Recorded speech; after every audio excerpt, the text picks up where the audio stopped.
Kadar perkahwinan di Malaysia ni agak terkejut sebenarnya. Lagi-lagi pada zaman PKP, kadar perkahwinan dia mula menurun.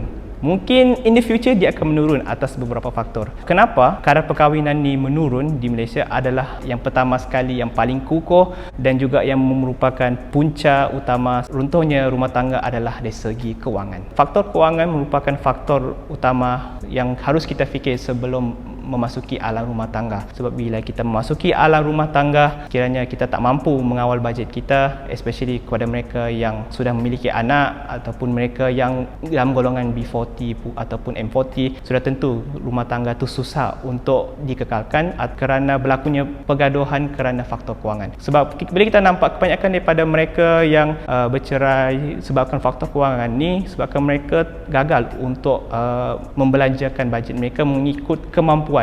Dan salah satu daripada faktor dia adalah ketika alam perkahwinan. Maksudnya bila mereka nak berkahwin, mereka semua nak, aku nak kahwin grand lah, hantaran beribu lah, puluh ribu lah, aku nak buat majlis persandingan, nak buat kenduri di hotel lah yang memakan bajet around berpuluh-puluh K lah. Dan bila kita nampak sini, kebanyakan daripada mereka yang gagal untuk kekal dalam perkahwinan sebabkan faktor kewangan ni, sebabkan salah satu mereka banyak berhutang. Bila kita banyak berhutang dan kita tak berusaha pun untuk melangsaikan hutang kita, sudah tentulah kita akan di-call oleh bank lah. Lagi-lagi mereka yang pinjam dari Along tu asas kena mengalami gangguan tekanan hidup lah, diancam bunuh lah, asas ada yang decide untuk bunuh diri. Ataupun yang kedua adalah faktor pemikiran wanita sekarang lebih berkejaya. Mungkin ramai yang tengok wanita lebih berkejaya, apa kaitan dia? Memang mungkin kita tak sedar bahawasanya perempuan zaman sekarang dah lebih maju. Maksudnya mereka lebih ke depan daripada perempuan zaman dulu. Yang mana perempuan zaman dulu, kita nampak kebanyakan mereka, mereka membesar, mereka dihaskan untuk menjadi isteri, menjaga anak. Itu adalah zaman dulu. Tapi stereotip begitu sebenarnya tak bagus, sebab itu macam menghalang perkembangan dan juga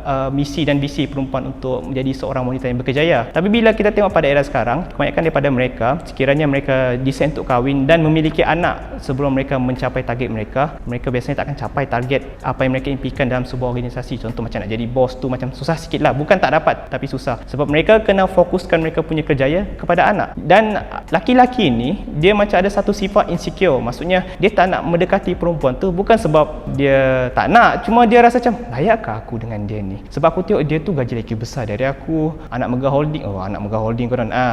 Dia punya kerjaya lagi hebat dari aku ni kerja biasa aja. Jadi, ini sebenarnya memberi satu implikasi kepada lelaki untuk tidak mendekati perempuan tersebut. Maksudnya mereka tak berani nak dekat lah, sebab perempuan lagi hebat daripada mereka dan akan dibual-bual oleh makcik-makcik bawang sana, yang makcik-makcik bawang tu. Dan yang terakhir sekali adalah faktor pembulian, penderaan. Dan kepada perempuan generasi sekarang yang melihat kisah ni macam, maukah aku kahwin?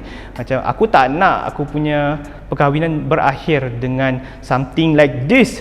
This is not what I want. I want to live in happy afterlife. Macam itulah kesimpulannya di sini. Kadar perkahwinan di Malaysia menurun pada tahun lepas dan mungkin akan menurun lagi in the future disebabkan oleh faktor-faktor kenaikan harga barang. Tak kisahlah harga barang dan juga kos sara hidup makin tinggi. Tapi apapun nak dikongsikan di sini, sebagai wanita saya lelaki, sebagai wanita kenalah kejar dia punya impian utama dia sebelum memasuki alam rumah tangga.